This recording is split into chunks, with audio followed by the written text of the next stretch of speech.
Кеш жарық, миллионерлерім, саудам жүрсін десеңіз. Сауда жасайтын болсаңыз, ең алдымен ойды және ниетті өзгертеміз. Бүгін саудам қалай болады?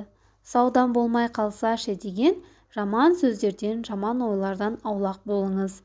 Тіл тазалығы да болуы керек. Оның орнына, я Аллам, бүгінгі менің ризық несібемді арттыра көр деп айтып, күндегіден 50 теңге, 100 мың теңге артық жасаймын деп ниеттеніп шығу керек. Күнде істеген саудаңызға қосып отырыңыз. Сауда орныңызды айналадағылардан, адамдардан ерте ашып, ең алдымен тазалауға кірісіңіз.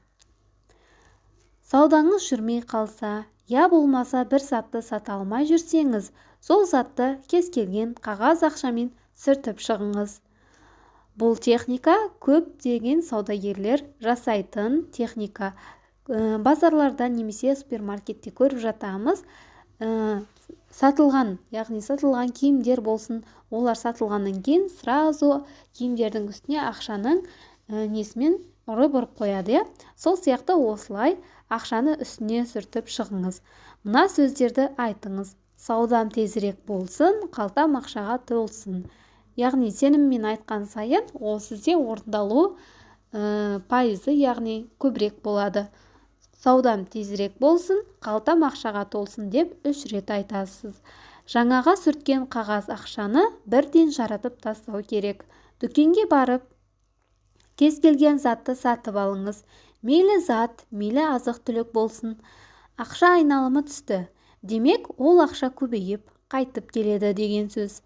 Бастысы, ақша берер кезде, бір нәрсені сатып алатын кезде, ақшаны қиналмай, ақшасыз қалдым деп, немесе ақша кетіп жатыр деп қорықпай беру керек. Сіз ақшаны оңай бере салсаңыз, сізге де оңай жолмен келеді. Бұл дәлелденген 100%. Көбінесе байларды, олар ақшаны оңай жаратып, оңай табады. Сондықтан да осы әдіс 100% дәлелденген. Сондықтан да саудагерлер, саудаларыңыз жүре берсін, табыстарыңыз өсе берсін. Төменге менің ақшам көп, мен мықты саудагермін деп жаза кетіңіз.